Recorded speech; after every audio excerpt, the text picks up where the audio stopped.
అందరికీ నమస్కారం. నా పేరు మణిపాల్ రెడ్డి, తెలంగాణ బతుకమ్మ పార్టీ రాష్ట్ర వ్యవస్థాపక అధ్యక్షుడిని, భువనగిరి పార్లమెంటు అభ్యర్థిని.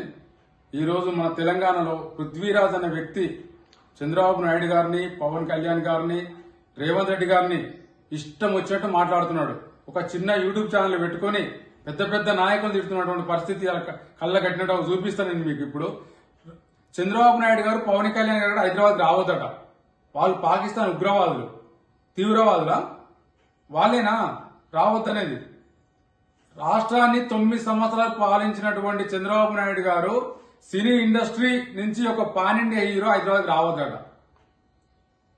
ఆయనకి ఏం మాట్లాడుతున్నాడో అర్థం కాదు. చదువుకున్నాడా అర్థం కాదు.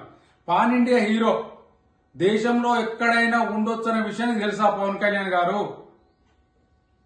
చంద్రబాబు నాయుడు 9 సంవత్సరాలు మన రాష్ట్ర ముఖ్యమంత్రి, 9 సంవత్సరాలు పాలించిన వ్యక్తి తెలంగాణకు రావద్దట, హైదరాబాద్ రావద్దట. వాళ్ళకి ఏం పనట? శనివారం హైదరాబాద్ వాళ్ళకి ఆస్తులు ఉండేయా? వాళ్ళకి ఇల్లు లేదా? వాళ్ళకి వచ్చే స్వేచ్ఛ లేదా?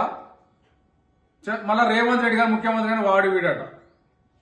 రేవంత్ రెడ్డి ఏం పాలిస్తాడు? రాష్ట్రానికి ముఖ్యమంత్రి అయినా ఎన్ని కష్టాలు, ఎన్ని ఒడిదుడుకులు, ఎన్ని నిద్రలేని రాత్రులు, ఎన్ని కడుపు ఎండి ఉన్న రోజులు, పస్తులున్న రోజులు, అలాంటి రోజుల నుంచి ఆ ఒక ముఖ్యమంత్రి స్థాయికి ఎదిగిందంటే ఆయనకు విలువ లేదా?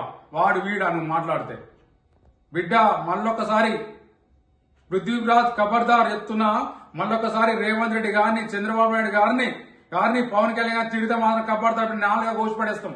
ఏమనుకుంటున్నావో? ఏం నోటికొచ్చిన మాట్లాడితే తమాషా చేస్తున్నావా? బిడ్డ ఉంగబెట్టిది అంతా ఏమనుకుంటున్నావో?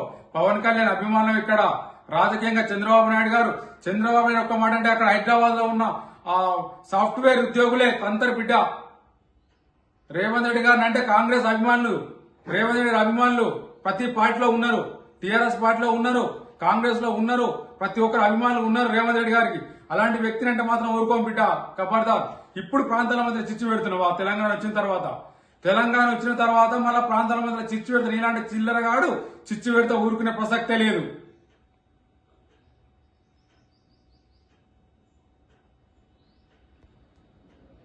మధ్య చిచ్చు పెడితే ఊరుకునే ప్రసక్తి లేదు.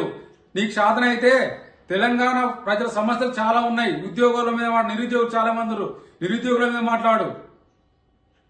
ఉపాధి లేకుండా యువత చాలా మంది, వాళ్ళకు ఉపాధి వచ్చేటట్టు ఆ ప్రభుత్వం దగ్గర తీసుకోవో. అలాగే యువకులు ఖాళీగా ఉన్నారు, వాళ్ళని ఉద్యోగాలు రావాలి, వాళ్ళు చదువుకున్న యువకులు, వాళ్ళకి ఏదైనా ఒక సోర్స్ కావాలి, ఒక కంపెనీలు తీసుకొచ్చే ప్లాన్ చేయి, ప్రభుత్వానికి ఒక సూచన ఇవ్వు. కానీ వాళ్ళని తిడితే నీకేం వస్తుంది? నాకు అర్థం కాదు. ఏవో పెద్దోళ్ళని తిడితే పెద్దోని అయిపోతాను అనుకుంటున్నావేంది? పెద్దోళ్ళని తిడితే పెద్దోనివి కాదు. ఎప్పటికైనా పెద్ద సమస్యల మీద మాట్లాడు, అప్పుడు పెద్దోని అవుతావు. నిజంగా ప్రజల సమస్యల మీద మాట్లాడు, అప్పుడు ఒక నాయకుని అవుతావు. అంతేగాని ఏదో చంద్రబాబు నాయుడు తిట్టంగానే, పవన్ కళ్యాణ్ తిట్టంగానే, రేవంత్ రెడ్డిని తిట్టంగానే, లేదా కేసీఆర్ తిట్టంగానే పెద్దోని అవుతామంటే అట్లా కానే కాదు. ఇంకా డిఫాల్ట్ అయిపోతావు. ఒక్కసారి గుర్తుంచుకో, ఏ నాయకుని తిట్టినా, ఎవరిని తిట్టినా నువ్వు పెద్ద ప్రయోజకులు కాలేవు. పెద్ద సమస్యలు ఉంటాయి, ప్రతి ఒక్క సమస్య ఉంటాయి. ఆ సమస్యల మీద మాట్లాడు, నిరుద్యోగుల మీద మాట్లాడు, రైతుల మీద మాట్లాడు. రైతులకు చాలా కష్టాలు ఉన్నాయి, ఆ రైతుల మీద మాట్లాడు. కానీ ఇలా మాట్లాడితే, సమస్యల మీద మాట్లాడితే ఒక నాయకుని గుర్తింపు పొందుతావు. కానీ ఈ పెద్ద సమస్యలు ఉన్నాయని చెప్పేసి రాజకీయాలకు తిరిగితే పెద్దోని అయిపోతా, ఈ పెద్ద లీడర్ అయిపోతా అని ఉంటే మాత్రం అస్సలు సహించేది లేదు. నువ్వు కావు. ఇంకా నువ్వు డిఫాల్ట్, ఇంకా చిన్న స్థాయి, ఎవరు చిన్న పోడు కూడా మాట్లాడే పరిస్థితిలో నువ్వు ఉంటావు.